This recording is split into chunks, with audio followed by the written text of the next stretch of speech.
तो हम आज हमारा 12वां दिन, तो हम क्या करते हैं 40 क्वेश्चन इतिहास, 40 क्वेश्चन संविधान, 40 क्वेश्चन भूगोल के करते हैं, ठीक है। तो आज हम क्या करेंगे, सबसे पहले 40 क्वेश्चन इतिहास के करेंगे। तो हमने 440 तक कर लिया, आज करेंगे 441 से 480 तक, ठीक है। तो हमारा पहला प्रश्न, चलिए बिना टाइम बर्बाद करे शुरू करते हैं। बहुत जोरदार है, इससे हमारा सब कुछ रिवीजन हो जाता है। तो पहला प्रश्न है कि निम्नलिखित तुगलक राजवंश के किस सुल्तान ने चांदी के सिक्के के स्थान पर तांबे के सिक्के चलाए थे? इसका सही आंसर है, मतलब किस सुल्तान ने, तुगलक के किस सुल्तान ने चांदी के सिक्के के स्थान पर तांबे के सिक्के चलाए थे? सही आंसर है Muhammad bin Tughlaq. Option number B, Muhammad bin Tughlaq. और इसका सलूशन बहुत ज़ोरदार दिया होता है, ये इसी से हमारा सब कुछ रिवीजन होता है। मोहम्मद बिन तुगलक ने चांदी के सिक्कों के स्थान पर सांकेतिक मुद्रा के रूप में तांबे के सिक्के चलवाए। वह सोने और चांदी जैसी कीमती धातुओं को नष्ट होने से बचाना चाहता था, परंतु बाजार में तांबे के नकली सिक्के आ जाने से उसकी योजना सफल होगी। मतलब मोहम्मद बिन तुगलक ने तांबे के नए सिक्के तो चालू किए, लेकिन उसके नकली सिक्के बहुत आसानी से बनाए जा सकते थे, ठीक है। उसने तांबे के सारे सिक्के वापस लेकर खजाने से चांदी के सिक्के दे दिए, उससे खजाना रिक्त हो गया। इस प्रकार उसकी योजना असफल हो गई, ठीक है। आगे प्रश्न है, प्रश्न नंबर 442। प्रश्न है कि दिल्ली सल्तनत में राज्य और प्रशासन के संदर्भ में मुक्ति शब्द का क्या अर्थ है? दिल्ली सल्तनत में राज्य और प्रशासन के संबंध में मुक्ति शब्द का क्या अर्थ है? सही आंसर है सी, भूमि अभिहस्तांकन, जिसे इक्ता कहा जाता था, का धारक, ठीक है। तो मुक्ति संबंध का अर्थ इक्ता, जो कि भूमि से संबंधित है। इसका सलूशन देखेंगे तो सब कुछ क्लियर हो जाएगा। दिल्ली सल्तनत में राज्य और प्रशासन के संबंध में मुक्ति शब्द का अर्थ भूमि अभिहस्तांकन, जिसे इक्ता कहा जाता है, वो का धारक था। इल्तुतमिश ने इक्ता व्यवस्था के तहत सुदूर क्षेत्रों को अपने नियंत्रण में रखने का प्रयास किया।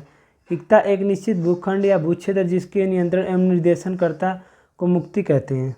अच्छा, ठीक है। यह मुक्ति इन इक्ता की प्रशासनिक व्यवस्था के साथ कर वसूली का भी काम देखता था। इक्तादारों को समय समय पर हस्तांतरित कर उसे नौकरशाही के रूप में देने का प्रयास किया गया। इन इक्तादारों को अतिरिक्त या विशेष आय केंद्र को भेजना पड़ता था, जिसे फवाजिल कहते हैं, ठीक है। तो जो रिक्त है, मुक्ति है, वो इक्ता से संबंधित है, ठीक है, भूमि से। आगे प्रश्न है कि इल्तुतमिश के शासनकाल के दौरान विशेष गुलामों को सैन्य सेवा के लिए खरीदा जाता था, जिन्हें क्या नाम दिया जाता था? तो गुलामों को खरीदा जाता था तो उन्हें क्या नाम दिया जाता था? बंदगान नाम दिया जाता था। तो ऑप्शन नंबर बी सही है, बंदगान, ठीक है। आगे प्रश्न है, निम्नलिखित में से किस शहर में कुव्वत अल इस्लाम मस्जिद है? किस शहर में कुव्वत अल इस्लाम मस्जिद है? सही आंसर है दिल्ली। इसका सही आंसर है दिल्ली, ऑप्शन नंबर ए, कुव्वत अल इस्लाम मस्जिद दिल्ली में है। नीचे इसका सलूशन देख लेते हैं। तो कुव्वत अल इस्लाम मस्जिद दिल्ली में स्थित है। इसकी स्थापना कुतुबुद्दीन ऐबक ने करवाया था। कुतुबुद्दीन ऐबक गुलाम वंश का संस्थापक था। तो याद रखना, जो कुव्वत उल इस्लाम मस्जिद है, इसकी स्थापना कुतुबुद्दीन ऐबक ने करवाया था और ये गुलाम वंश का संस्थापक था। इसने गुलाम वंश की स्थापना 1206 ईस्वी में किया। कुतुबुद्दीन ऐबक मोहम्मद गौरी का गुलाम था। इसने अपनी राजधानी लाहौर में बनाई। कुतुब मीनार की नींव कुतुबुद्दीन ऐबक ने डाली थी तथा अजमेर के 2.5 दिन का झोपड़ा नामक मस्जिद का निर्माण भी ऐबक ने कराया था, ठीक है। आगे चलते हैं। प्रश्न है कि दिल्ली में खिलजी वंश के किस स्मारक में लाल बलुआ पत्थर का उपयोग हुआ है? सही आंसर है अलाई दरवाज़ा। सही आंसर है अलाई दरवाज़ा। तो दिल्ली के खिलजी वंश के किस स्मारक में लाल बलुआ पत्थर का प्रयोग हुआ है? सही आंसर है अलाई दरवाज़ा, ठीक है। सलूशन इसका देख लेते हैं। दिल्ली में खिलजी वंश के स्मारक अलाई दरवाज़ा में एक गुंबददार प्रवेश द्वार है, जिसे लाल बलुआ पत्थर का प्रयोग करके बनाया गया है। इसे सफ़ेद संगमरमर से सजाया गया है। अलाई दरवाज़ा की दीवारों को नक्श की लिपि से बारीकी से उकेरा गया है। तुर्की के कारीगरों द्वारा निर्मित अलाई दरवाज़ा भारत की पहली इमारतों में से एक है, जिसे इस्लामी स्थापत्य शैली का उपयोग करके बनाया गया है, ठीक है। आगे प्रश्न हमारा 46। प्रश्न है कि कुतुब मीनार आर्किटेक्चर का एक उदाहरण है। कुतुब मीनार किस आर्किटेक्चर का एक उदाहरण है? सही आंसर है Indo Islamic. Indo Islamic, option number ए, इंडो इस्लामिक।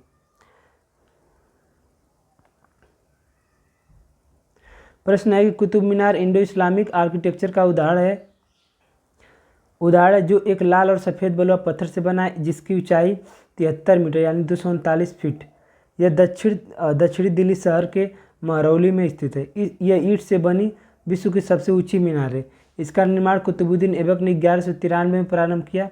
इसके उत्तराधिकारी इल्तुतमिश ने 3 मंजिलों को बढ़ाया और 1368 में फिरोज शाह तुगलक ने 5वीं और अंतिम मंजिल बनवाई। ठीक है। प्रश्न है कि हरियाणा राज्य में रजिया सुल्तान का मकबरा किस निर्माण सामग्री से निर्मित किया गया। ऑप्शन नंबर सी, पकी हुई ईंटों से।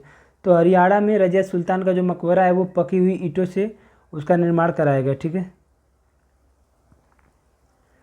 देख लेते हैं, हरियाणा राज्य के कैथल जिले में रजिया सुल्तान का मकबरा पकी हुई ईंटों और चूने के गारे से निर्मित है। इल्तुतमिश की पुत्री रजिया सुल्तान 36 से 40 तक गुलाम वंश की शासिका रही। वह दिल्ली सल्तनत की गद्दी पर बैठने वाली पहली महिला थी। ठीक है।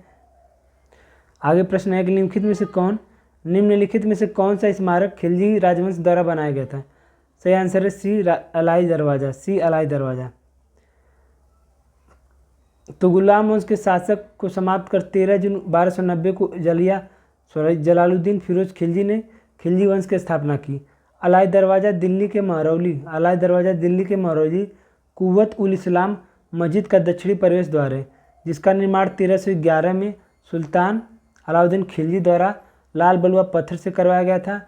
इस्लामिक वास्तुकला को रत्न कहा जाता था। इसके अतिरिक्त जमैयत खाना मस्जिद, सीरी का किला व 1000 खंबा महल का निर्माण भी अलाउद्दीन खिलजी ने करवाया था। तो याद रखना 1311 में अलाउद्दीन खिलजी ने किसकी स्थापना की थी, अलाई दरवाज़ा की। और इसने 1000 खंबा महल, सीरी का किला, जमैयत खाना मस्जिद, कुव्वत इस्लाम मस्जिद इसी ने करवाया था उसका निर्माण। ठीक है। प्रश्न है कि कुतुब मीनार के 5वें तल का निर्माण निम्न में से किसके शासनकाल के दौरान किया गया था। सही आंसर है फिरोज शाह तुगलक। इसका सलूशन देख लेते हैं, जोरदार है। कुतुब मीनार भारत में दिल्ली के पास महरौली में स्थित है। ईंट से बनी विश्व की सबसे ऊंची मीनार है। दिल्ली के प्रथम मुस्लिम शासक कुतुबुद्दीन ऐबक ने इसका निर्माण कार्य प्रारंभ करवाया था, किंतु वह केवल इसका आधार ही पूरा करा पाया। इसके उत्तराधिकारी इल्तुतमिश ने इसकी 3 मंजिलें बनवाई और निर्माण कार्य पूरा किया। फिरोज शाह तुगलक के समय आकाशीय बिजली के कारण इसकी 4थी मंजिल नष्ट हो गई, जिसके फलस्वरूप फिरोज शाह तुगलक ने इसे 2 मंजिलें बनवाई और इसमें 5 मंजिलें हो गई। ठीक है। तो 3 मंजिल इल्तुतमिश ने आधार रखा, कुतुबुद्दीन ऐबक ने, और फिरोज शाह तुगलक ने फिर इसे 2 और मंजिल का निर्माण कराया। ठीक है। प्रश्न है कि निम्नलिखित में से किसने कुतुब मीनार का निर्माण शुरू करवाया। इसका सही आंसर है कुतुबुद्दीन ऐबक ने इसका निर्माण शुरू करवाया। आगे प्रश्न है कि दिल्ली में जमात खान मस्जिद का निर्माण निम्नलिखित में से किसने कराया था। सही आंसर है अलाउद्दीन खिलजी बी। ठीक है। आगे प्रश्न है कि कुव्वत उल इस्लाम मस्जिद कहाँ स्थित है। सही आंसर है बी, दिल्ली। कुव्वत इस्लाम मस्जिद दिल्ली में स्थित है और उसकी स्थापना किसने कराया था। कुव्वत उल इस्लाम मस्जिद दिल्ली में स्थित है। इसकी स्थापना कुतुबुद्दीन ऐबक ने करवाया था। ठीक है। सॉरी, मैंने पीछे एक बार कहा है कि कुव्वत उल इस्लाम मस्जिद का निर्माण अलाउद्दीन खिलजी ने कराया था, तो वो मैंने गलत बोल दिया था। तो यहाँ पे कुतुबुद्दीन ऐबक ने करवाया था। ठीक है। कुतुबुद्दीन ऐबक गुलाम वंश का संस्थापक था। इसने गुलाम वंश की स्थापना 1206 में किया था। ठीक है। कुतुबुद्दीन ऐबक मोहम्मद गौरी का गुलाम था। इसने अपनी राजधानी लाहौर को बनाई थी। ठीक है। और कुतुब मीनार की नींव भी कुतुबुद्दीन ऐबक ने रखा था। तो याद रखना कुव्वत उल इस्लाम मस्जिद कुतुबुद्दीन ऐबक। ठीक है। आगे प्रश्न है कि दिल्ली में कुव्वत उल इस्लाम मस्जिद के दक्षिण प्रवेश द्वार अलाई दरवाजे का निर्माण किसने कराया था। तो ये खिलजी है। ठीक है। तो ऑप्शन नंबर 3 अलाउद्दीन खिलजी। जो कुव्वत उल इस्लाम मस्जिद है, इसका निर्माण तो कुतुबुद्दीन ऐबक ने करवाया था, लेकिन अलाई दरवाज़ा खिलजी ने कराया था। ये थोड़ा सा कन्फ्यूजन कर दिया था, ये देख लीजिएगा आप लोग। नीचे सलूशन दे रखा है इसका कि कुव्वत उल इस्लाम मस्जिद के दक्षिण प्रवेश द्वार अलाई दरवाज़ा का निर्माण अलाउद्दीन खिलजी ने 1311 में कराया था। इसका साम्राज्य अफगानिस्तान से लेकर मध्य भारत तक फैला था। स्थापत्य कला के क्षेत्र में अलाउद्दीन खिलजी ने वृत्ताकार अलाई दरवाज़ा का निर्माण कराया। अलाई दरवाज़ा प्रारंभिक तुर्की का कला का एक श्रेष्ठ नमूना है। इसके द्वारा बनाए गए अन्य प्रमुख है सीरी का किला अलाउद्दीन खिलजी, 1000 खंबा महल अलाउद्दीन खिलजी। ठीक है। प्रश्न है कि भारतीय वास्तुशिल्प में सुर्खी किसने शुरू की थी। आंसर है सल्तनत सुल्तान ने। भारतीय वास्तुशिल्प में सुर्खी नामक स्थापत्य कला शैली सल्तनत काल में शुरू हुई। ऑप्शन नंबर बी है इसका, सल्तनत सुल्तान। सल्तनत काल ही रहेगा या सल्तनत सुल्तान मान लीजिए। आगे प्रश्न है हमारा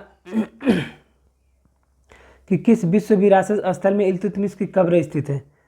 किस विश्व विरासत स्थल में इल्तुतमिश की कब्र स्थित है? सही आंसर है कुतुब मीनार, ऑप्शन नंबर सी कुतुब मीनार। तो दिल्ली सल्तनत के प्रथम शासक कुतुबुद्दीन ऐबक ने कुतुब मीनार का निर्माण सन 1193 में शुरू करवाया। बाद में इल्तुतमिश ने इसे पूर्ण करवाया। यूनेस्को ने इसे सांस्कृतिक श्रेणी के अंतर्गत विश्व धरोहर के रूप में शामिल किया है। कुतुब मीनार में इल्तुतमिश की कब्र मौजूद है। कुतुब मीनार में इल्तुतमिश की कब्र मौजूद है। ठीक है। प्रश्न है कि हौज सुल्तानी क्या था? हौज सुल्तानी क्या था? हौज सुल्तानी क्या था? बड़ा जलाशय।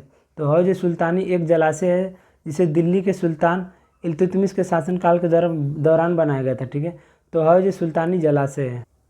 प्रश्न है कि कुतुब मीनार का नाम सूफी संत के नाम पर रखा गया। किस सूफी संत के नाम पर रखा गया है कुतुब मीनार का नाम? ऑप्शन नंबर है ए ख्वाजा कुतुबुद्दीन बख्तियार काकी। तो ख्वाजा कुतुबुद्दीन बख्तियार काकी। तो कुतुब मीनार का नाम इन्हीं के नाम पे रखा गया है। ठीक है।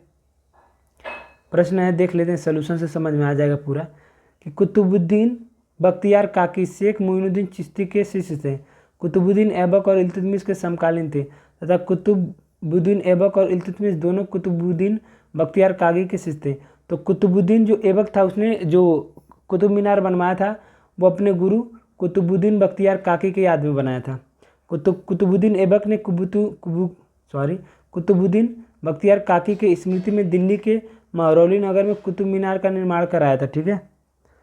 तो जो कुतुब मीनार का नाम रखा गया है वो कुतुबुद्दीन बख्तियार काकी के नाम पे रखा गया है। ये ऐबक के गुरु थे। आगे हमारा प्रश्न है कि मोट की मस्जिद के प्रशासन से बनी थी।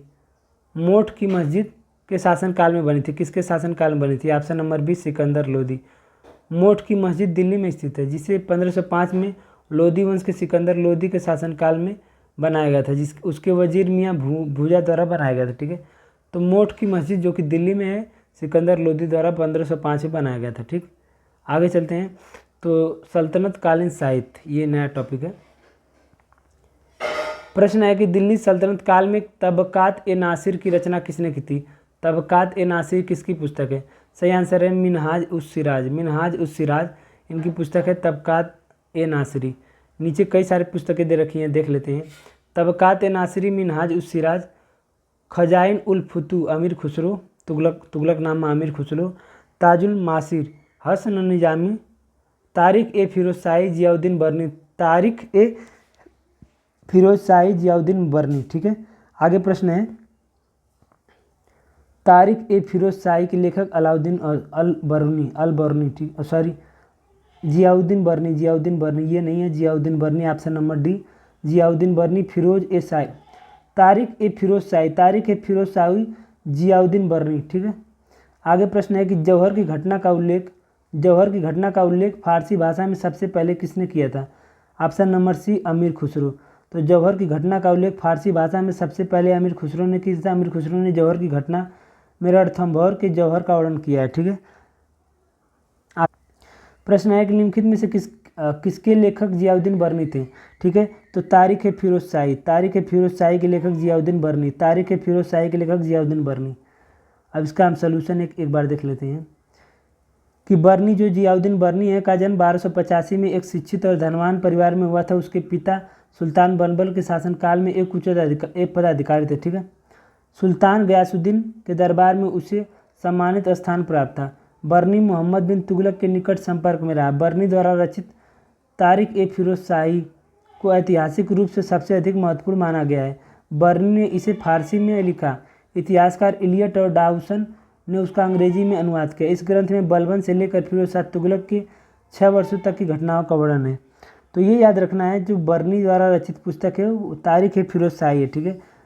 तारिक ए फिरोज शाही है। ठीक है। आगे प्रश्न है हमारा कि निम्नलिखित में से कौन अलाउद्दीन खिलजी के दरबारी कवि थे जिन्होंने प्रसिद्ध कविता हस्त बहिश्त लिखी है? सही आंसर है अमीर खुसरो बी। तो अमीर खुसरो जो है किसके दरबारी थे? कवि थे अलाउद्दीन खिलजी के। तो अमीर खुसरो ने हस्त बहिश्त कविता लिखी थी। अमीर खुसरो अलाउद्दीन खिलजी के दरबारी कवि थे। अमीर खुसरो का वास्तविक नाम अबुल हसन, ये क्वेश्चन पूछा गया है, अबुल हसन था। अमीर खुसरो हजरत निजामुद्दीन औलिया के शिष्य थे। इनका जन्म 1253 में हुआ था, उत्तर प्रदेश में हुआ था। ठीक है, मृत्यु 1325 में हुई थी। अमीर खुसरो को खड़ी बोली का जनक माना जाता है। अमीर खुसरो की प्रमुख रचनाएं कालिक बारी, खुसरो की पहेलियाँ, मुकरिया गज़ल, किराना उस्दान, खजाइन उल फुतू, तारिक इलाही, देवलारानी खिज्र खां। ठीक है, उसके बाद लैला मजनू, अरे बाप रे, लैला मजनू इन्हीं की है, अमीर खुसरो की। ठीक, प्रश्न है कि भारत का तोता के नाम से किसे जाना जाता है? इसका सही आंसर है सी, अमीर खुसरो। भारत के तोता के नाम से अमीर खुसरो को जाना जाता है। तो अमीर खुसरो का प्रारंभिक नाम अबुल हसन थे। ये फारसी के श्रेष्ठतम कवि, भाषा शास्त्री, गायक, विद्वान, इतिहासकार और खड़ी बोली हिंदी को प्रारंभ करने वाले थे। इन्हें तूती ए हिंद की उपाधि दी गई है। ये दिल्ली के शासनकाल बलबन, कैकुबाद, जलालुद्दीन खिलजी, अलाउद्दीन खिलजी तथा मोहम्मद बिन तुगलक आदि के दरबार में रहे। इनकी प्रमुख रचनाएं तुगलकनामा, नूह सिपिहर, आशिका, ये कई सारे हैं। तो इन्हें कहा जाता है भारत का तोता। तो अमीर खुसरो को भारत का तोता के नाम से जाना जाता है। ठीक है, अमीर खुसरो। आगे चलते हैं। तो यहाँ से सूफी एवं भक्ति आंदोलन, अलग टॉपिक शुरू हो गया, सूफी। ठीक है, प्रश्न है कि अजमेर शरीफ निम्नलिखित में से किस सूफी संत की दरगाह है? सही आंसर है सी वाला, ख्वाजा मोइनुद्दीन चिश्ती, ख्वाजा मोइनुद्दीन चिश्ती। अजमेर शरीफ ख्वाजा मोइनुद्दीन चिश्ती की दरगाह है। ठीक है, इसका सलूशन देख लेते हैं। तो यहाँ पे सलूशन दे रखा है कि मोइनुद्दीन हसन चिश्ती का जन्म 1141-42 ईस्वी में ईरान के सिजिस्तान, वर्तमान सिस्तान में हुआ था।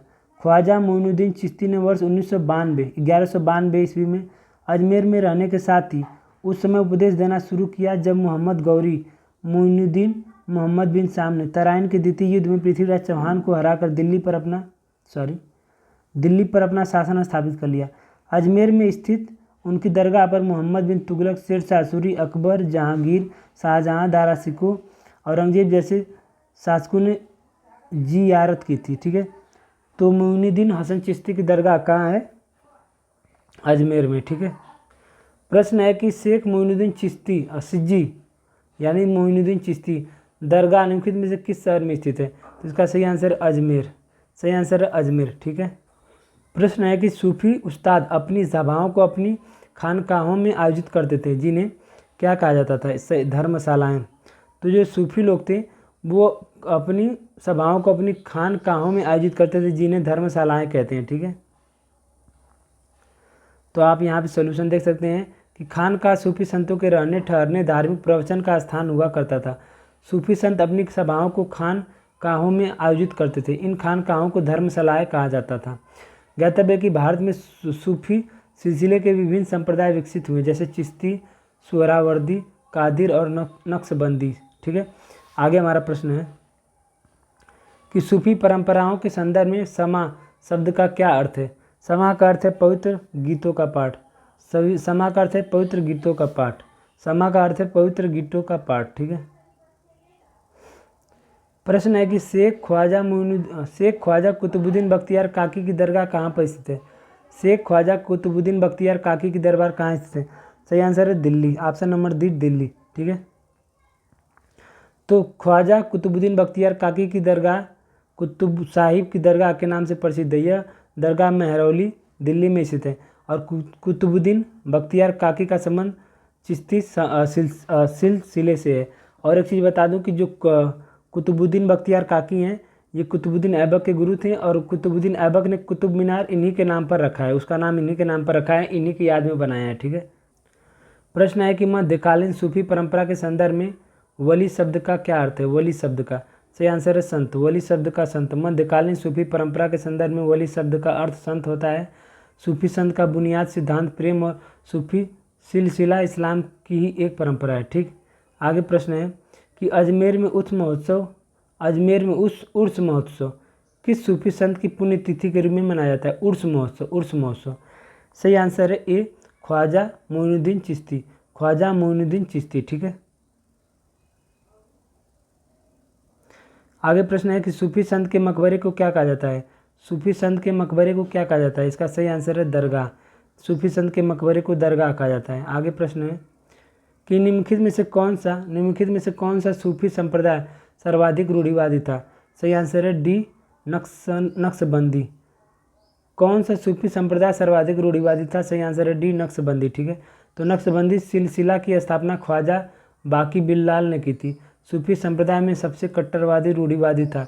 इन्होंने अकबर की उदार नीतियों का विरोध किया, जबकि चिश्ती संप्रदाय भारत का सर्वप्रथम प्राचीन सूफी सिलसिला है। ठीक है, तो सबसे कट्टर रूढ़िवादी कौन था? नक्शबंदी। आगे प्रश्न है, तो यहाँ से हमारा भक्ति आंदोलन शुरू हो गया, तो हम देख लेते हैं। हमारा पहला प्रश्न है कि दक्षिण भारत के उस भक्ति संत का नाम बताइए जो प्रारंभ में जैन थे और 12वीं शताब्दी में एक चालुक्य राजा के दरबार के मंत्री थे। सही आंसर है बसवन्ना। ठीक है, तो देख लेते हैं सोल्यूशन। दक्षिण भारत के संत बसवन्ना लिंगायत आंदोलन के जनक थे। ये प्रारंभ में जैन मत को मानते थे तथा कल्लाड़ी के चालुक्य वंश के राजा बिज्जलादित्य के दरबार में रहते थे। प्रश्न है कि अलवार किस दक्षिण भारतीय पंथ के अनुयायी थे? अलवार किस भारतीय दक्षिण पंथ के अनुयायी थे? सही आंसर है वैष्णव। तो दक्षिण भारत में अलवार वैष्णव पंथ के अनुयायी थे। इनकी संख्या 12 थी, जिनमें प्रसिद्ध महिला संत आंडाल थी जिन्हें दक्षिण की मीरा कहा जाता है। नैनार शैव मत के अनुयायी थे और अलवार वैष्णव मत के अनुयायी थे। ठीक है, नैनारों की संख्या 63 थी और अलवारों की संख्या 12 थी। आगे प्रश्न है कि 19वीं शताब्दी में मध्य भारत में सत्यनामी आंदोलन की स्थापना किसने की थी? 19वीं शताब्दी में मध्य भारत में सत्यनामी आंदोलन की स्थापना किसने की थी? ऑप्शन नंबर सी, गुरु घासीदास। ठीक है, तो भगवान बुद्ध द्वारा शुरू किया गया सत्यनाम दर्शन पहले कबीर द्वारा, उसके बाद गुरु घासीदास के पूर्वजों ने अपनाया। अपने पूर्वजों से इसी मानवीय पंथ को स्वयं गुरु घासीदास ने आगे बढ़ाया। इस प्रकार देखा जाए तो सत्यनाम पंथ पहले इतिहास में जुड़ा हुआ, फिर राजनीति से और बाद में समाज सुधार से। औरंगजेब के कार्यकाल में मुगल सेना व सत्यनामियों के बीच कई युद्ध हुए। ठीक है, आगे प्रश्न है कि पुष्टि मार्ग नामक भक्ति संप्रदाय के संस्थापक निम्नलिखित में से कौन है? पुष्टि मार्ग नामक भक्ति संप्रदाय। सही आंसर है वल्लभाचार्य। ठीक है, आगे प्रश्न है कि भगवान राम पर केंद्रित भक्ति आंदोलन के अग्रदूत कौन थे? सही आंसर है Ramanand. Option number B, Ramanand. भगवान राम पर केंद्रित भक्ति आंदोलन के अग्रदूत रामानंद थे। इन्होंने मर्यादा पुरुषोत्तम श्री राम और सीता की आराधना को समाज में समकक्ष रखा। ठीक है, इनका जन्म 1299 में प्रयाग में हुआ था तथा इनकी शिक्षा बनारस में हुई थी। इनके प्रमुख शिष्य कबीर, रैदास, धन्ना, सेना, पीपा व सघना है। ठीक है, आगे हमारा प्रश्न है 479। प्रश्न है कि यहाँ पे गए प्रारंभिक 8वीं सदी के दौरान भारत के एक दार्शनिक और धर्मशास्त्री थे जिन्होंने अद्वैत वेदांत के सिद्धांत का समेकित किया था। ठीक है, तो आदि शंकराचार्य इसका सही है।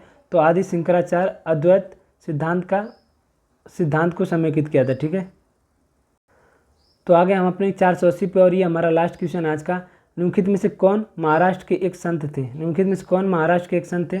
ऑप्शन नंबर बी, चोखा मेला। तो चोखा मेला 1314 महाराष्ट्र के एक प्रसिद्ध संत थे जिन्होंने कई अभंगों की रचना की। उन्हें भारत का दलित महार जाति का पहला महान कवि कहा जाता है। सामाजिक परिवर्तन के आंदोलन में चोखा मेला पहले संत थे जिन्होंने भक्ति काल के दौर में सामाजिक गैर बराबरी का लोगों के सामने रखा। तो जो चोखा मेला थे ये महाराष्ट्र के थे। ठीक है, तो ये हमने कर लिया इतिहास के 40 प्रश्न। अब हम चलते हैं संविधान पे। तो हमने 40 क्वेश्चन इतिहास के करे, अब हम करेंगे 40 क्वेश्चन संविधान के। तो हमने 440 तक करा है, आज 441 से हम शुरू करेंगे। ठीक है, 441 से 480 तक। ठीक, तो चलिए शुरू करते हैं बिना टाइम बर्बाद किए। तो यहाँ पे गैप है, कह रहा है कि सदन के समकक्ष एक विधायी प्रस्ताव का एक मसौदा होता है। मतलब 4 ऑप्शन में बताना यहाँ पे कौन आएगा। तो ऑप्शन नंबर ए यहाँ पे आएगा, विधेयक सदन के समकक्ष एक विधायी प्रस्ताव का एक मसौदा होता है। तो विधेयक होगा। ठीक है, सॉल्यूशन देखिए, विधेयक किसी विधायी प्रस्ताव का प्रारूप होता है। अधिनियम बनने से पूर्व विधेयक को कई प्रक्रमों से गुजरना पड़ता है। विधान संबंधी प्रक्रिया विधेयक के संसद के किसी भी सभा, लोकसभा अथवा राज्यसभा में पूरा स्थापित किया जाने से प्रारंभ होती है। विधेयक किसी मंत्री या किसी गैर सरकारी सदस्य द्वारा पुनः स्थापित किया जा सकता है। आगे प्रश्न है 442। प्रश्न है कि हिंदू उत्तराधिकार अधिनियम 1956 के अनुसार बिना वसीयत मर जाने वाली हिंदू महिला की संपत्ति पर पहला अधिकार निम्न में से किसका होगा? सही आंसर उसके पति। प्रश्न है कि बिना वसीयत मर जाने वाली हिंदू महिला की संपत्ति पर पहला अधिकार किसका होगा? उसके पति का होगा। ठीक है, ऑप्शन नंबर सी। प्रश्न है कि संसद में विपक्ष के नेताओं के वेतन और भत्ते एक अधिनियम द्वारा तय होते हैं जिसे संसद द्वारा वर्ष में पारित किया गया था। Option number C 1977। तो संसद में विपक्ष के नेताओं के वेतन और भत्ते एक अधिनियम द्वारा तय होते हैं जिसे संसद द्वारा 1977 में पारित किया गया था। ठीक है, तो ऑप्शन नंबर सी 1977। आगे प्रश्न है कि सूचना का अधिकार अधिनियम 2005 के एक संशोधन को किस वर्ष में पारित किया गया था? सूचना के अधिकार को, जिसमें प्रस्ताव किया गया था कि मुख्य सूचना आयुक्त और सूचना आयुक्तों को केंद्र सरकार द्वारा निर्धारित अवधि के लिए नियुक्त किया जाएगा। इसका ऑप्शन नंबर ए सही है, 2019। तो जो सूचना अधिकार 2005 है उसमें एक बार और संशोधन किया गया था 2019 में, और कहा गया था कि मुख्य सूचना आयुक्त और मुख्य सूचना आयुक्तों को केंद्र सरकार द्वारा निर्धारित अवधि के लिए नियुक्त किया जाएगा। ठीक है, तो सूचना का अधिकार अधिनियम 2005 को एक संशोधन को वर्ष 2019 में पारित किया गया था जिसमें प्रस्ताव किया गया था कि मुख्य सूचना आयुक्त और सूचना आयुक्तों को केंद्र सरकार द्वारा निर्धारित अवधि के लिए नियुक्त किया जाएगा। ठीक है, प्रश्न है कि हिंदू विवाह अधिनियम किस वर्ष लागू किया गया? सही आंसर है ए 1955। तो हिंदू विवाह अधिनियम 1955 में लागू किया गया। ठीक, हिंदू विवाह अधिनियम 1955 में लागू किया गया। इस कालावधि में 3 अन्य महत्वपूर्ण कानून पारित हुए। उत्तराधिकार अधिनियम 1956, हिंदू अल्पसंख्यक तथा अभिभावक अधिनियम 1956, हिंदू दत्तक और भरण पोषण अधिनियम 1956। ठीक है, तो जो हिंदू विवाह अधिनियम है 1955। प्रश्न है कि भारत की संसद निम्नलिखित में से शामिल करती है? तो भारत की संसद में कौन कौन शामिल होता है? तो राष्ट्रपति, लोकसभा, राज्यसभा। ऑप्शन नंबर ए राष्ट्रपति, लोकसभा, राज्यसभा। तो 79, 80, 81। तो इसमें संसद है, इसमें राज्यसभा, इसमें लोकसभा। अनुच्छेद 79 में संसद, अनुच्छेद 80 में राज्यसभा, अनुच्छेद 81 में लोकसभा। ठीक, आगे चलते हैं। प्रश्न है कि भारत में कानून बनाने का अंतिम अधिकार किसके पास होता है? सही आंसर है सी संसद के पास। सही आंसर है सी संसद की चर्चा अनुच्छेद 79 में। ठीक है, प्रश्न है कि संसद के दोनों सदनों द्वारा पारित होने और गैप है यहाँ पे द्वारा सहमति के बाद कोई विधेयक संसद का अधिनियम बनता है। यानी संसद के दोनों सदनों के बाद पारित होने के बाद किसके सहमति के बाद ये अधिनियम बनता है? तो राष्ट्रपति कहाँ जी गए? राष्ट्रपति। यानी संसद के दोनों सदनों से पारित हो जाएगा, फिर राष्ट्रपति उस पर सहमति देगा, तब वो विधेयक अधिनियम बन जाएगा। ठीक है, प्रश्न है कि भारतीय संविधान के अनुसार संसद के सदस्यों के वेतन का निर्णय कौन करता है? ऑप्शन नंबर बी संसद।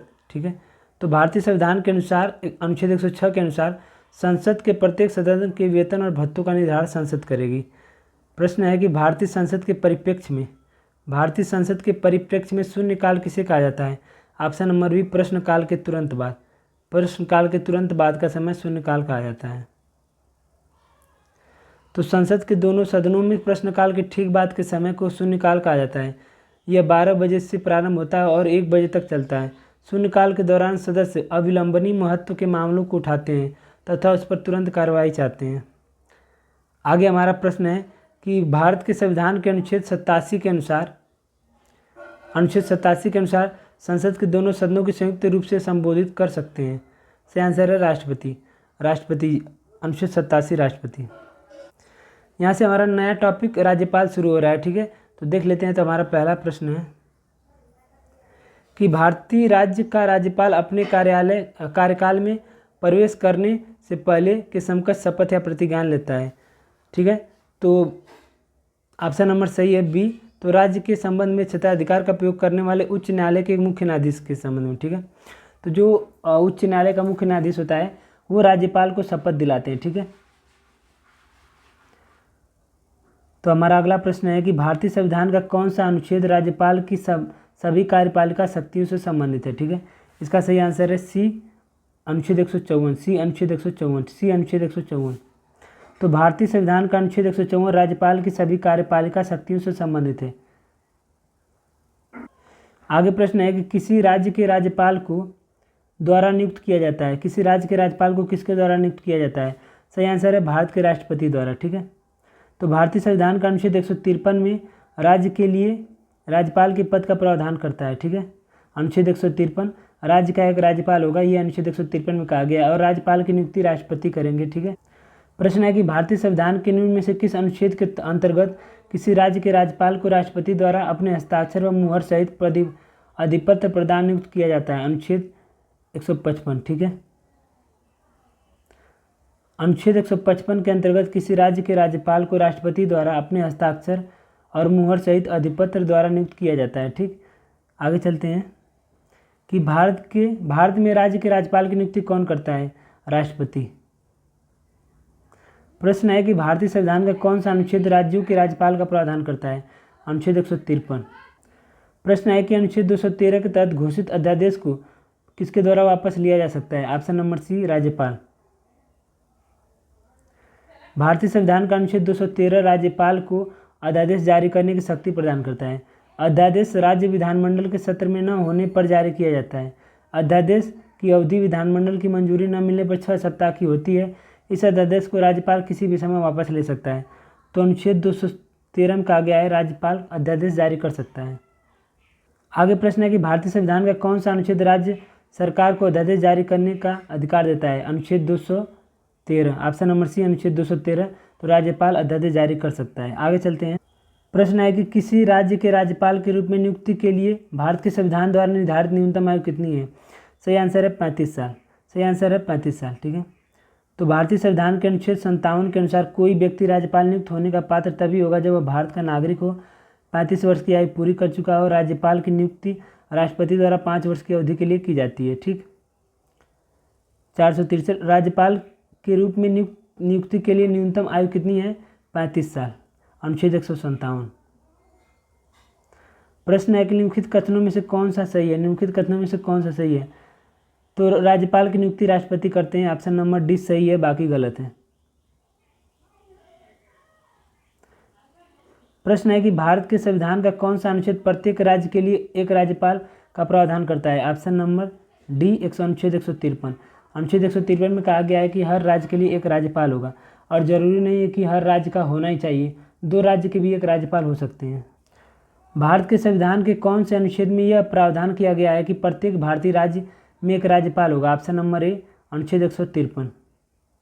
राज्य के महाधिवक्ता की नियुक्ति कौन करता है? राज्य के महाधिवक्ता की नियुक्ति कौन करता है? तो राज्यपाल जी करते हैं। ऑप्शन नंबर बी, राज्यपाल करते हैं। तो भारतीय राज्य के अनुच्छेद 165 भारतीय राज्य के अनुच्छेद 165 में राज्य के महाधिवक्ता पद की व्यवस्था की गई है। यह राज्य का सर्वोच्च कानूनी अधिकारी होता है। महाधिवक्ता की नियुक्ति संबंधित राज्य के राज्यपाल द्वारा की जाती है तथा इसका पद भी राज्यपाल के प्रसाद पर्यंत होता है। महाधिवक्ता की नियुक्ति के लिए अर्हताएं निम्न है। भारत का नागरिक हो, 10 वर्ष तक न्यायिक अधिकारी व उच्च न्यायालय में 10 वर्षों तक वकालत करने का अनुभव हो। ठीक है, तो अनुच्छेद 165 में महाधिवक्ता की चर्चा है और इसकी नियुक्ति राज्यपाल करते हैं। ठीक, प्रश्न है कि महाधिवक्ता किसके प्रसाद पर्यंत अपने पद पर बना रह सकता है? ऑप्शन नंबर डी, राज्यपाल। महाधिवक्ता अनुच्छेद 165। ठीक है, तो राज्यपाल के प्रसाद पर्यंत ही अपने पद पर रहते हैं। प्रश्न है कि किसी भारतीय राज्य की राज्यपाल बनने वाली पहली महिला कौन थी? सही आंसर है सरोजिनी नायडू, जो कि यूपी की थी। यूपी की पहली राज्यपाल बनने वाली महिला थी। ठीक है, तो देख लेते हैं। सरोजिनी नायडू का जन्म 13 फरवरी 1879 को हैदराबाद में हुआ था। इनकी मृत्यु 2 मार्च 1949 को हुई थी। उच्च स्तरीय शिक्षा इंग्लैंड में हुई थी। इनकी एक कृति है ब्रोकन विंग्स सरोजिनी नायडू की है। इन्हें एक सुप्रसिद्ध कवित्री बना दिया। यह किसी भारतीय राज्य उत्तर प्रदेश की प्रथम महिला राज्यपाल बनी थी, जबकि सुचेता कृपलानी प्रथम महिला मुख्यमंत्री। ठीक है, प्रश्न है कि भारत संविधान के अनुच्छेद 361 के अनुसार, यहाँ पे गैप है, कि कार्यकाल के दौरान उनके खिलाफ अदालत में कोई आपराधिक कार्यवाही नहीं शुरू की जा सकती। यानी किसके कार्यकाल के दौरान उसके खिलाफ कोई अदालत में आपराधिक कार्यवाही नहीं शुरू की जा सकती? ऑप्शन नंबर ए, राज्यपाल। अनुच्छेद 361 के अनुसार राज्यपाल। सॉल्यूशन तो देखना बनता है। भारतीय संविधान के अनुच्छेद 161 में राष्ट्रपति और राज्यपाल उनके कर्तव्यों के निर्वहन के लिए संरक्षण प्रदान किया गया है। ठीक है, इनके अनुसार राष्ट्रपति या राज्यपाल के विरुद्ध उसकी पदावधि के दौरान किसी न्यायालय में किसी भी प्रकार की दंडिक कार्यवाही प्रारंभ नहीं की जा सकती। अनुच्छेद 361 में कहा गया है। ठीक है, प्रश्न है कि निम्नलिखित में से कौन सा विकल्प गलत है? ठीक है, राज्यपाल अपना त्यागपत्र राष्ट्रपति को देंगे, सही है। राज्यपाल की नियुक्ति राष्ट्रपति द्वारा की जाएगी, सही है। राज्यपाल के पर्याप्त % राज्यपाल अपने पद पर बने रहेंगे राष्ट्रपति के प्रसाद पर्यंत, ऑप्शन नंबर सी सही है। 30 वर्ष की आयु गलत है, 35 वर्ष होना चाहिए, ठीक है, 35 वर्ष। अनुच्छेद 157 में कहा गया है 35 वर्ष। प्रश्न है कि किसी भारतीय राज्य के सबसे लंबे समय तक सेवा में रहने वाले राज्यपाल, option number B Padmaja Naidu. Padmaja Naidu Paschim Bengal के सबसे लंबे समय तक राज्यपाल नहीं, पद्मजा नायडू, ठीक है। 1956 से 1977 तक पश्चिम बंगाल की राज्यपाल पद्मजा नायडू, ठीक है।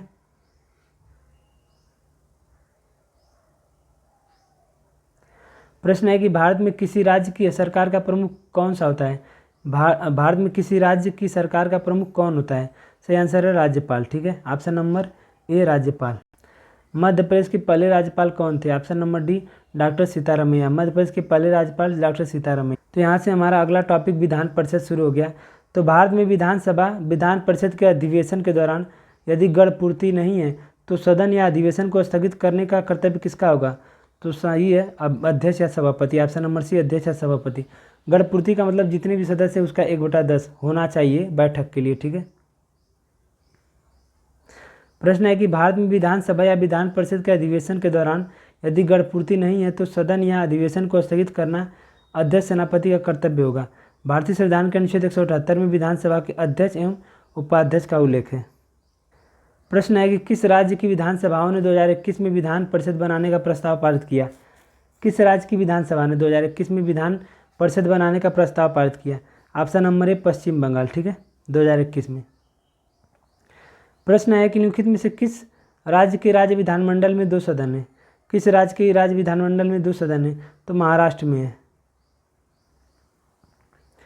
देख लेते हैं यहाँ पे कि भारतीय संविधान का अनुच्छेद 168 राज्यों के विधानमंडल के गठन का प्रावधान करता है। इसके अनुसार प्रत्येक राज्य में एक विधानमंडल होगा। जो राज्यपाल व विधानसभाओं व विधान परिषद हो तो इसमें विधान परिषद भी शामिल होगा, से मिलकर बनेगा। वर्तमान में 6 राज्यों में विधानमंडल या द्विसदनीय है। पहला है उत्तर प्रदेश, दूसरा है बिहार, उत्तर प्रदेश बिहार महाराष्ट्र, मतलब ये तीनों आसपास हैं, उत्तर प्रदेश बिहार महाराष्ट्र, फिर साउथ में कर्नाटक आंध्र प्रदेश तेलंगाना। तो 3 इधर के उत्तर प्रदेश बिहार और महाराष्ट्र, उत्तर प्रदेश बिहार और महाराष्ट्र, फिर कर्नाटक आंध्र प्रदेश तेलंगाना, ठीक है। प्रश्न है कि निम्नलिखित में से किस राज्य में एक द्विसदनीय मंडल है। आपको पता ही होगा बिहार, ऑप्शन नंबर बी है बिहार। आगे प्रश्न है निम्नलिखित में से किस राज्य में विधान परिषद है, सही आंसर है उत्तर प्रदेश, उत्तर प्रदेश। प्रश्न है कि जनवरी 2021 तक स्थिति के अनुसार उच्च सदन जिसे राज्य विधान परिषद कहा जाता है कितने राज्यों में है, सही आंसर है 6। तो 6 राज्यों में विधान परिषद है, यूपी, बिहार, फिर महाराष्ट्र, फिर साउथ में जाएंगे तो कर्नाटक आंध्र प्रदेश तेलंगाना, 6 लोग, ठीक है। तो ये हो गया हमारा 480 तक आ गए हम। 40 क्वेश्चन हमने कर लिया संविधान के, अब हम 40 क्वेश्चन करेंगे भूगोल के, ठीक है। तो हमने 40 क्वेश्चन संविधान, 40 क्वेश्चन इतिहास कर लिया। अब हम 40 क्वेश्चन भारत भूगोल का करेंगे, ठीक है। तो यहाँ पे हमारा टॉपिक है भारत में नदी घाटी परियोजनाएं। पहला प्रश्न है कि निम्न में से कौन सा बांध कावेरी नदी पर नहीं बना है। निम्न में से कौन सा बांध कावेरी नदी पर नहीं बना है। तो 4 ऑप्शन है जिसमें से 3 तो बांध कावेरी नदी पर बना, 1 नहीं बना है। तो ऑप्शन नंबर ए कावेरी नदी पर नहीं बना है, लेकिन मेंटूर, कृष्णराज सागर, कल्लईनाई, मेंटूर, कृष्णराज सागर, कल्लनाई ये सारे बांध कावेरी नदी पर बने हैं, ठीक है। सलूशन देखते हैं। तो जो मैथन बांध है वो दामोदर नदी पर है, मैथन बांध दामोदर नदी पर है। इसका स्वामित्व दामोदर घाटी निगम के पास है। दामोदर घाटी परियोजना झारखंड में दामोदर नदी पर स्थित है। तो मैथन बांध दामोदर नदी पर। मैथन बांध को विशेष रूप से बाढ़ नियंत्रित के लिए डिजाइन किया गया था। 60,000 किलोवाट बिजली उत्पन्न करता है, ठीक है। बाकी जो मेंटूर है, कृष्णराज सागर है, कल्लाई है, वो कावेरी नदी के तट पर, कावेरी नदी पर बने हुए बांध है, ठीक है। प्रश्न है कि गोविंद सागर भाखड़ा नागल परियोजना किस राज्य में स्थित है। सही आंसर है सी हिमाचल प्रदेश में, सी हिमाचल प्रदेश में, ठीक है। तो ये हिमाचल प्रदेश में है। गोविंद सागर भाखड़ परियोजना ये हिमाचल प्रदेश में है। प्रश्न है कि कर्नाटक की अलमट्टी बांध निम्नलिखित में से किस नदी पर है। अलमट्टी बांध, कर्नाटक का अलमट्टी बांध किस नदी पर स्थित है। सही आंसर है डी कृष्णा नदी, सही आंसर है डी कृष्णा नदी, डी कृष्णा नदी, ठीक है।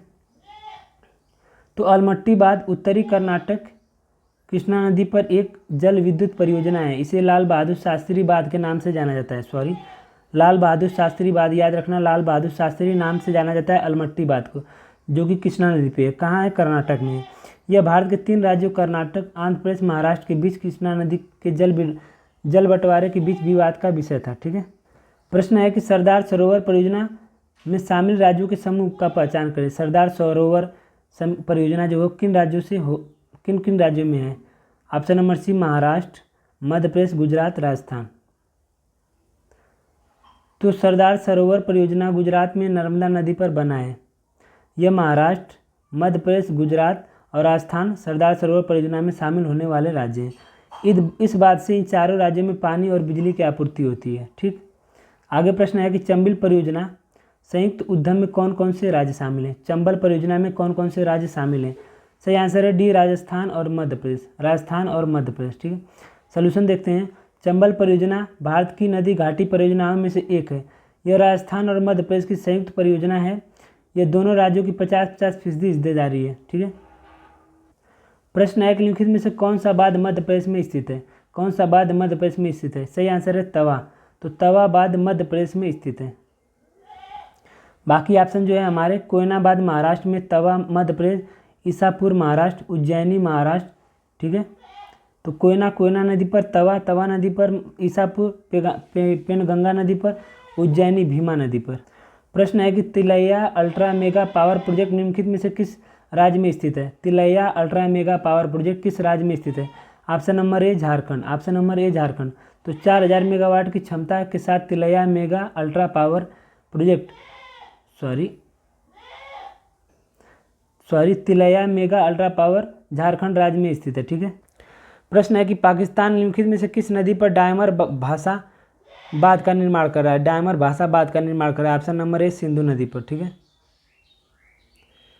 तो मई 2020 में पाकिस्तान और चीन सरकार ने डायमर भाषा बांध प्रोजेक्ट पर हस्ताक्षर किए। यह बांध खैबर पख्तूनख्वा के कोहिस्तानपुर और गिलगित बाल्टिस्तान से सिंधु नदी पर निर्मित किया जा रहा है। इस बांध की ऊंचाई 272 मीटर होगी। यह विश्व का सबसे ऊंचा रोलर कॉम्पैक्ट कंक्रीट बांध होगा। ठीक है। प्रश्न है कि किस विभिन्न परियोजनाओं के लिए पानी की आपूर्ति के लिए नदी की धारा की दिशा एक जलाशय बनाने के लिए उसके ऊर्ध्व प्रवाह निर्मित अभेद सामग्री का एक जलीय संरचना होती है? सही आंसर है ए बांध। ठीक है। प्रश्न है कि सरदार सरोवर बांध किस राज्य में किस नदी पर स्थित है? किस राज्य में किस नदी पर? तो गुजरात राज्य में नर्मदा नदी पर। गुजरात राज्य नर्मदा नदी पर। सरदार सरोवर बांध गुजरात राज्य के नाम नवगाम के पास नर्मदा नदी पर बना हुआ एक गुरुत्व बांध है। यह बांध 4 राज्यों गुजरात, मध्य प्रदेश, महाराष्ट्र, राजस्थान में पानी तथा बिजली की आपूर्ति करता है। बांध के लिए भूमि अधिग्रहण के बाद लोगों के विस्थापन की चिंता को लेकर नर्मदा बचाओ आंदोलन चालू किया गया। ठीक है। तो सरदार सरोवर बांध गुजरात नर्मदा नदी। प्रश्न है कि निम्नलिखित में से किस नदी पर सरदार सरोवर परियोजना है? नर्मदा नदी। प्रश्न है कि नर्मदा नदी पर निम्नलिखित में से किस बांध का निर्माण किया गया है? सरदार सरोवर गुजरात। ठीक है। प्रश्न है कि निम्नलिखित में से कौन सा उत्तराखंड का पहला गुरुत्व बांध है? उत्तराखंड का पहला गुरुत्व बांध है। ऑप्शन नंबर है सोंग बांध। उत्तराखंड का पहला गुरुत्व बांध सोंग बांध है, जो सोंग नदी पर बना है। यह बांध लगभग 148 मीटर ऊंचा है। इसका लक्ष्य 6 मेगावाट की बिजली पैदा करना है। टिहरी बांध भारत का सबसे ऊंचा बांध है। टिहरी भारत का सबसे ऊंचा बांध है। यह उत्तराखंड में टिहरी के पास भागीरथी नदी पर एक चट्टान और मिट्टी से बना तटबंध है। ठीक है। प्रश्न है कि इनमें से कौन सा बांध एक प्रकार का अस्थायी बांध है, जिसे विशिष्ट क्षेत्र में पानी को बाहर करने के लिए बनाया जाता है? सही आंसर है बी काफर। सही आंसर है बी काफर। प्रश्न है कि निम्नलिखित में से कौन भारत का सर्वोच्च बांध है, सबसे ऊंचा बांध है? सही आंसर है टिहरी बांध, जो कि उत्तराखंड में। टिहरी बांध उत्तराखंड में। तो टिहरी बांध का निर्माण भागीरथी नदी, भागीरथी और भिलांगना के संगम के थोड़ा आगे उत्तराखंड के टिहरी जिले में किया गया है। टिहरी बांध देश का सबसे ऊंचा, इसका निर्माण भागीरथी नदी पर। टिहरी बांध देश का सबसे ऊंचा 260 मीटर। इसका मुख्य उद्देश्य भागीरथी एवं भिलांगना नदियों का अतिरिक्त जल संग्रह कर सिंचाई, बाढ़ नियंत्रित एवं विद्युत उत्पादन करना है। ठीक है। टिहरी बांध उत्तराखंड में, यह भारत का सबसे ऊंचा बांध है भागीरथी नदी पर। टिहरी बांध किस नदी पर बना है? भागीरथी नदी पर। प्रश्न है टिहरी बांध किस नदी पर बना है? टिहरी बांध भागीरथी नदी पर। प्रश्न है कि टिहरी नदी पर बना कौन सा, टिहरी नदी पर कौन सा बांध बनाया गया है, भागीरथी नदी पर कौन सा बांध बनाया गया है, टिहरी बांध। प्रश्न है कि कदम बांध कदम नदी और किस नदी के संगम पर स्थित है। कदम बांध कदम नदी और किस नदी के संगम पर है, तो गोदावरी नदी पर। कदम बांध कदम नदी और गोदावरी नदी के संगम पर स्थित है। यह तेलंगाना के आदिलाबाद जिले में स्थित है। प्रश्न है कि जवाई बांध जवाई नदी पर निर्मित एक जलाशय है, वह इनमें से किसकी सहायक नदी है, तो जवाई नदी लूनी की सहायक नदी है। जवाई नदी लूनी की सहायक नदी, ऑप्शन नंबर डी। जवाई नदी पर जवाई बांध बनाया गया है। लूनी की अन्य महत्वपूर्ण सहायक नदी सुकरी है, ठीक है। तो जो जवाई नदी है वो लूनी की सहायक नदी है और जवाई नदी पर जवाई बांध है, ठीक है। प्रश्न है कि उकाई बांध किस नदी पर स्थित है, ऑप्शन नंबर सी अभी ताप्ती। तो उकाई बांध ताप्ती नदी पर है। उकाई परियोजना के अंतर्गत निर्मित उकाई बांध गुजरात राज्य के सूरत जिले में ताप्ती नदी पर स्थित है, ठीक है। तो उकाई बांध ताप्ती नदी पर है और गुजरात में है। यह सरदार सरोवर के बाद गुजरात में निर्मित दूसरा सबसे बड़ा बांध है, ठीक है। तो यहाँ पे कुछ परियोजनाएं दे रखी हैं, देख लेते हैं। भाखड़ा नागल परियोजना सतलज नदी, हीराकुंड महानदी, दामोदर घाटी परियोजना दामोदर नदी, इडुक्की परियोजना पेरियार, पंचेत बांध दामोदर नदी, राणा प्रताप सागर चंबल नदी। कौन सा बांध स्वर्ण रेखा नदी पर बनाया गया है, सही आंसर है चांडिला। सही आंसर है चांडिला। चांडिला बांध स्वर्ण रेखा नदी पर बनाया गया, ठीक है। आगे हम थोड़ा सा देख लेते हैं। भारत के प्रमुख बांध और नदियां दे रखे हैं। चांडिला बांध स्वर्णरेखा नदी, अल्टमाटी लाल बहादुर शास्त्री कृष्णा नदी, उकाई बांध ताप्ती नदी, कोयना नदी, पंचेत घाट दामोदर नदी, पोचमपाद बांध गोदावरी नदी। प्रश्न है कि निम्न में से कौन सा बांध रावी नदी पर बनाया गया है। कौन सा बांध रावी नदी पर बनाया गया है, ऑप्शन नंबर ए चमेरा बांध। कौन सा बांध रावी नदी पर बनाया गया, ऑप्शन नंबर ए चमेरा बांध। प्रश्न है कि पोलावरम सिंचाई परियोजना का निर्माण कहाँ पर किया जा रहा है। पोलावरम सिंचाई परियोजना का निर्माण, ऑप्शन नंबर ए गोदावरी नदी। यार तो यहाँ पे कुछ परियोजनाएं दे रखी हैं जो कि काफ़ी इंपॉर्टेंट है, देख लीजिए।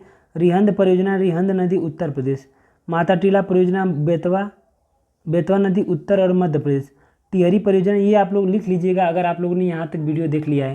हालांकि यहाँ तक कोई वीडियो देखता नहीं है। टिहरी परियोजना भागीरथी नदी उत्तराखंड, तवा परियोजना तवा नदी मध्य प्रदेश, फिर इंदिरा सागर परियोजना नर्मदा नदी मध्य प्रदेश, गांधी सागर चंबल नदी मध्य प्रदेश, भाखड़ा सतलज हरियाणा पंजाब, ठीक है। और भी है, और देख लेते हैं हम यहाँ पे। राणा प्रताप सागर चंबल नदी राजस्थान, जवाहर सागर परियोजना चंबल नदी राजस्थान, नाथपास झाखरी परियोजना सतलज नदी हिमाचल प्रदेश, तुलबुल झेलम नदी जम्मू कश्मीर, बगलिहार चिनाब जम्मू कश्मीर, दुलहस्ती परियोजना चिनाब जम्मू कश्मीर, और हमारा अल्टीमाजी परियोजना कृष्णा नदी आंध्र प्रदेश कर्नाटक महाराष्ट्र, शिव समुद्रम परियोजना कावेरी नदी कर्नाटक, हीराकुंड महानदी उड़ीसा, इडुक्की परियोजना पेरियार नदी केरल। प्रश्न है कि धरोई बांध निम्नलिखित में से किस नदी पर बनाया गया है। धरोई बांध, ऑप्शन नंबर साबरमती नदी, ऑप्शन नंबर है साबरमती नदी। प्रश्न है कि निम्नलिखित में से कौन सा बांध महाराष्ट्र में स्थित है। कौन सा बांध महाराष्ट्र में स्थित है, ऑप्शन नंबर डी कोयना बांध। तो कोयना नदी बांध परियोजना महाराष्ट्र के सितारा जिले में स्थित है। यह बांध कृष्णा की नदी की सहायक कोयना नदी पर बना है, ठीक है। तो कोयना बांध कोयना नदी पर महाराष्ट्र में स्थित है। प्रश्न है कि निम्नलिखित में से किस राज्य में सोमशिला बांध स्थित है। सोमशिला बांध किस राज्य में स्थित है, सही आंसर है डी आंध्र प्रदेश। सोमशिला बांध आंध्र प्रदेश। तो यहाँ पे कुछ बांध नदी दे रखे हैं। इडुक्की बांध पेरियार नदी केरल, नागार्जुन सागर बांध कृष्णा नदी तेलंगाना, जायकवाड़ी बांध गोदावरी नदी महाराष्ट्र, सोमाशिला बांध पेन्ना नदी आंध्र प्रदेश।